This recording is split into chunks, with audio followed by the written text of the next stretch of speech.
tinatawag nila na SCP, yung Service Contracting Program. Makakausap natin sa linya ng telepono ang National Chairperson ng National Federation of Transport Cooperative. Walang iba kundi si Mr. Misael Melinas. Misael, good morning sa programang Kabayan, Danny Buenafe. Magandang umaga po, Sir Danny Buenafe. Oo. Thank you very much sa oras na ibinahagi mo sa amin. So, for now, may rollback at saka ito, kayo ba, kabahagi kayo nitong tinatawag nilang SCP, yung Service Contracting Program. Ano ba yung, sa ano ka ba, jeepney o sa bus ang sektor ninyo? Sir Danny, kami po ay modern jeepney po. Modern jeepney. Oo. Opo. Okay. So bali kasama ka ba doon sa service contracting program, yung grupo nyo, cooperative? Opo. Kasama po ang ilan sa mga membro natin ng kooperatiba, kasama po sa service contracting program. Okay. Na ngayon po ang umpisa dito sa NCR at yung ating mga region naman po, isusunod naman po nila. Okay. So bali mga ilan yung modern jeepneys na natin na ang ruta dito sa Metro Manila, yung membership ninyo, Misael? Sa ngayon dito lang muna kasi parang initial lang ito for Cubao route po at saka itong Novaliches area. Meron po tayong 4 lamang na miyembro ng Federation, ng National Federation Transport Cooperative. At ito ay nasa 300 units po na modern units ang kasali po ngayon sa service contracting program natin. Okay. So siguro pwede mong ipaliwanag, no? So under this contracting agreement, alam ko ay parang pasahod dito na gagawin ng gobyerno sa inyo for every kilometer na tatakbuhin nyo at masiguro nyo na ibig sabihin sustain na mayroong masasakyan ng ating mga mananakay doon lalo na sa mga busy na ruta, di ba? Ibig sabihin meron talagang bibiyahe dahil dagdag na sahod ito, di ba? Gobyerno tutulong sa inyo per kilometer, tama ba, Misael? Opo, tama po yun, Sir Danny.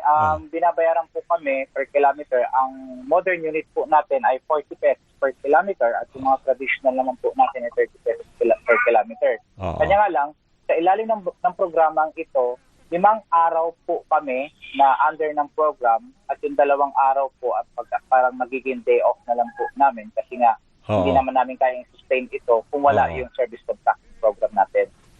And pag 5 days kayo na under this service contracting program, ilang oras kayo kailangan bumiyahe? At ilan? Meron bang quota na ibig sabihin ilang kilometro ang kailangan yung takbuhin for isang daily activity? Misael? Opo, Sir Danny. Ang programa po ay lahat po, ang modern at traditional ay meron po dapat 100 kilometers per day. Okay. Ayun po ang babayaran ng under ng program. Okay. Sa loob ng 5 araw. Kanya nga lang, kanina nga, nandun kami sa Cubao kanina, yung launching, nakarap namin ng Pangulo. Sinabi nga niya sa amin na dahil humingi kami ng karagdagang pondo. Dahil sa ngayon, yung 40 pesos per kilometer, hinihingi namin ng dagdag. Dahil sa aming komputasyon doon sa 40 pesos, kukulangin pa rin, pero kahit pa paano meron. Di katulad dati. Pero sana kung ito'y madadagdagan at itaas ito ng mula 65 pesos to 80 pesos per kilometer, ay agad kami makakabawi doon sa nakaraang buwan na lugi namin nung panahon na mataas po talaga ang diesel natin. Mahina ako sa mate. Kung 40 pesos per kilometer, kailangan kayo tumakbo na 100 kilometers per day. Magkano yung parang sahod ninyo per day? Aabot. Para dito sa modern jeepney. Ganon din po, 100 kilometers. So meron po kaming extra na sahod. Hindi, kaya nga, magkano yung per day na average na makukuha nyo sahod? Kung i-compute nga natin sa 40 pesos per day na 100 kilometro ang tinakbo nyo sa isang araw. 4,000 po ang magiging bayad po namin sa isang araw na serbisyo under service contracting program. Bali sa isa lang, sa isa lang yan, 4,000 per. Ano yan? Rekta yan sa driver o maghahati pa kayo ng operator? Dahil po ang ating mga cooperative ay fleet management, ito po ay direkta pong ipapadala sa account po ng kooperatiba. Sa kooperatiba. Opo, dahil naman po yung ating mga driver at konduktor naman po ay swelduhan naman po, pero magbibigay pa rin kami ng insentibo sa kanila, part ng kinita natin na 4,000 pesos per day. may insentibo rin po kami ibibigay sa ating mga driver at Oo. konduktor dahil syempre kasama rin naman po natin sila sa programa. Okay. So dun sa 4,000 per day, dun ay babayad sa kooperatiba, bali kasama na doon yung pagpapalagay nyo ng krudo, 'di ba? Naka-factor in na 'yon, 'di ba? Tama po. Ang Oo. crudo po natin ngayon, Oo. yun nga, sana nga, yung rollback bukas, tumupad ito mga gasolina natin na 24.94. Diesel ba kayo karamihan? Diesel? Ah. Opo, diesel. Pumapalo pa rin po ito ng mga 5 to 6,000 per day pa rin po ang diesel natin dito. ganitong halaga. Okay. So humihirit pa kayo na kung pwedeng taasan kung from 40 gawin 65 pesos to at least 80 per day sa modern jeepney? Tama po. Jeepney? Opo, kasi tama po 'yun. Para madoble po yung ating kikitain at nang sa ganun mapakabawi dun sa panahon na nalugi po tayo. Kasi ito pong kikitain natin na 4,000 pesos per day, maglalaan din tayo rito para sa insentibo naman, parang bonus incentive ng ating mga driver at conductor po. Bali, yung bang mga modern jeepney drivers nyo, nakasama rin ba kayo dito sa listahan na binigyan ng earlier nitong 5,000 na ayuda sa NCR ng DSWD? Yes po. Nakasama po yung ating mga drivers dito sa NCR, sa DSWD AX, at yung inantay na lang natin ngayon sa drivers natin ay yung fuel subsidy naman na 1,500. Galing naman po ito sa DOTR na ipapadala sa mga GCash account nila. So may separate pa na 1,500 na galing naman sa DOTR para sa mga driver? Tama po. Oo. Opo, para po iyon sa mga driver po natin at meron, ninatanggap na po ngayon natin yung fuel subsidy from DOTR. Tanggap na natin yung 5,000 naman po na fuel subsidy para naman ito sa ating mga operator po. DSWD yun eh. So yung 1,500 na galing sa DOTR, ano yun? Cash o fuel coupon? Hindi po. Yun po ay cash na ipapadala direkta sa kanilang mga GCash account po. May GCash account. Okay. Opo, para maiwasan natin yung nangyari kahapon. Ito yung nakakalungkot. Pero yung may namatay, yung motorcycle rider. Hindi inaasahan. Oo, yung motorcycle rider na mahaba ang pinilahan na tama po. Kaya ngayon, GCash na ipapadala sa hanay po ng sektor natin, ang PUJ po, ito po ay GCash na ipapadala bilang subsidy sa kanila. Cash po ito na ipapadala sa kanila mga GCash account. Ito bang, Misael, ito bang 1,500 na binigay ng DOTR, ang alam mo ba, binigyan din ng mga traditional jeepney, I would assume, di ba? Yes po. Ito po ay hindi pa naibibigay. Ito po ipinasa na namin yung listahan ng lahat ng aming mga drivers ng traditional at modern. Ito na lang po ang inaantay natin dito sa NCR. Pero nakakalungkot po dahil sa ating mga region, marami pa po ang hindi nakakatanggap ng fuel subsidy ng mga operator. Ganon din po yung DSWD AX po natin. Pero hopeful naman ang DSWD by April 30 tingin naman nila yung remainder at sigurado ina-assume niya na marami talagang pondo. May pondo na matatanggap. Marami pa kasi yung hindi nakakatanggap at aayusin lang nila na para at least hindi naman mukhang kawawa yung ating mga naghihintay kasi yung mga payout areas pare-pareho yung listahan so ibig sabihin dapat very particular na for the distribution mas madali at iilan lang yung pupunta doon kasi yun lang ang pangalan na nandoon. 'Di ba ganon, Misael? 'Di ba? Opo, tama po. Dapat sana dahil alam naman natin marami tayong moda ng transportasyon. Oo nga. Sana hiwala yung kung jeepney ngayon, jeepney, UV naman, taxi. Schedule po sana. Ang nangyari po kasi kapon parang pinagsabay-sabay pati yung mga unclaimed na mga dati pang listahan namin isinabay din po kahapon. Kaya medyo nagkakarambol-rambol pero sana maging maayos po yung distribution natin kasi mahalaga po talaga na magkaroon ng subsidiya din yung ating mga driver dahil sa ngayon po hindi na po sila nakakabiyahe araw-araw dahil nga po sa taas ng diesel at hindi na rin po talaga kasi sila kumikita. Pero Misael, binanggit mo kanina yung mga ruta ninyo dyan sa modern jeepney, Novaliches, Cubao.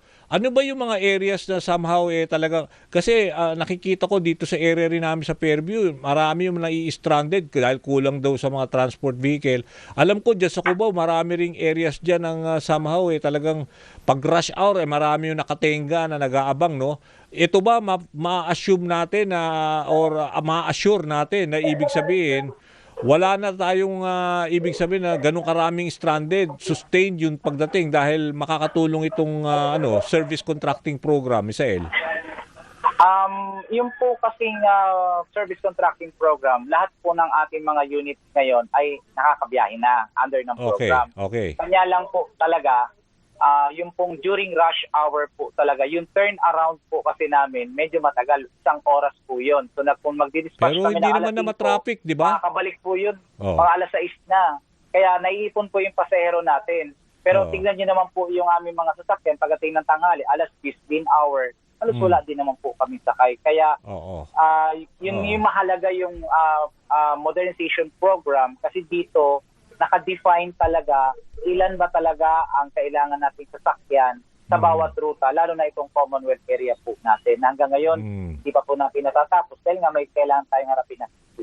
Itong modern jeepney, maganda yung pagkakadesenyo nito no? At somehow, 'di ba? Ano siya, komportable sumakay dahil aircon nga. Bali tama ba ang minimum dito na pasahe is 15? Tama ba? 15? Tama. Oh. Tama po. At discounted po siya ngayon ng 20%. So ito po ay 13 pesos na lamang. Oh. At yung estudyante natin na discounted na dati ay another 20% Ganun discount ba? po ulit. Discounted pa?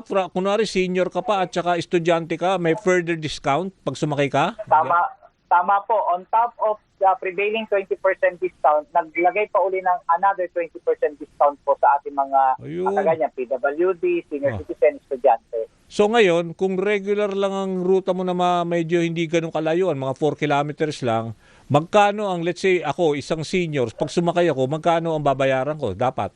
Kung with all the discount, factored in. Yes. 10 pesos na 10 lamang na lang? po, Sir Danny. Ako, pag senior? Po, 10 piso na lamang. Yes po, yung ating senior.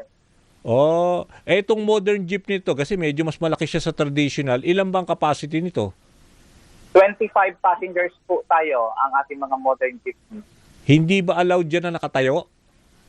Ang allowed po sa amin ay base po doon sa guidance na inilabas, 10 passengers po ang allowed natin na standing.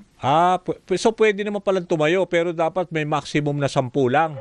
Oo. Opo, kasi yung pong seat space po natin na hanggang hindi pa rin po nababago. Pinalabas po yan during the pandemic, under safe space po yun. 10 po ang ina-allow sa atin na nakatayo. And for that modern jeepney, automatic yan, meron ding konduktor, mangongolekta. Yes po, yun po yung convenience na ngayon, pero dati-dati abot-abot, bayad po. Oo nga, mahirap din Dapat may konduktor, nagpa-facilitate ng payment, di ba? Para hindi ma-obstruct yung sa pagmamaneho, di ba? Tama po. At saka meron din tayong AFTS, may mga ticketing system na tayo na kung saan nagagamit ng pasahero to, lalo na pag may naiwan silang gamit. Madali natin ma-verify kung anong bus, kung anong number ng bus sila nakasakay. At wag lang madampot ng ibang pasahero, pero kung yung po yung naiwan sa bus natin, yung po ay naibabalik po natin dahil po doon sa ticketing system natin. Pero natuwa ako pag sumakay pala ako na senior 10 piso lang pag sa modern jeepney. Tama po. During kaya nga po gusto natin during the crisis lang to? Program. During the crisis lang? Opo, itong service contracting po natin, ang budget allocation po natin ay 700 million. Tatakbo po ito ng 2 linggo. Kaya nga po kami tumulog kanina sa Pangulo na pagbigyan naman tayo na madagdagan yung ating pondo ng service contracting para mas mapahaba pa natin ito ng kung kaya pa kahit 3 buwan, kung kakayanin, kasi ito po ay tulong sa ating mga driver at operator at tulong din po ito sa mga mananakay. Ano ba ang validity dito? 1 buwan lang? 3 buwan, di ba? 3 buwan? Dahil emergency? Tama ba? 3 buwan yung pagpapatupad ng service contracting? Sa ngayon po, yung pondo po kasi natin under GAA 2026 na 700 million ay tatakbo lamang ito ng 2 linggo. 2 weeks lang ba yan? Sa bawat area po, opo. Kaya nga po kanina, butit na pagbigyan tayo na naidulog sa Pangulo, sabi naman niya dadagdagan natin, hahanapan natin ng pondo para mas mapahaba pa po itong programa ng service contracting. So for now, 2 linggo lang ang parang, kunwari starting today, 2 weeks lang ito mapapatupad. Yes po. Yung budget na 700 million para to cover itong service contracting. Okay. Tama po. At kung madadagdagan, hahaba pa po ito. At Sa ngayon po kasi limited lang ang makakapag-join ng program natin, ang service contracting program, dahil nga limited nga yung budget. Kaya kung ito'y madadagdagan, lahat na po ng ruta natin nationwide ay maaari na pong sumali para nang sa ganon, lahat po ay matulungan. Eh yung hirit nyo na 65 to 80 pesos per kilometer from from 40 pesos dyan sa modern jeepney. Ano sabi ng Pangulo? May pag-asa? Sabi naman po niya, basta't naman po magkaroon agad ng extra budget para sa service contracting ay gagawin po nila ng paraan yun na maitaas po. Sige. Dahil ang presyo Okay. ng diesel natin, sana nga po patuloy na kung pababa na ito, pero wala po tayong kasiguran hanggang hindi po natatapos yung gera natin sa gitnang silangan. O sige, okay. Sige, makikibalita kami Misael, pero at least Opo. for the next 2 weeks, we can expect na medyo may konting relief dyan sa transport sector ninyo. Ha? Salamat.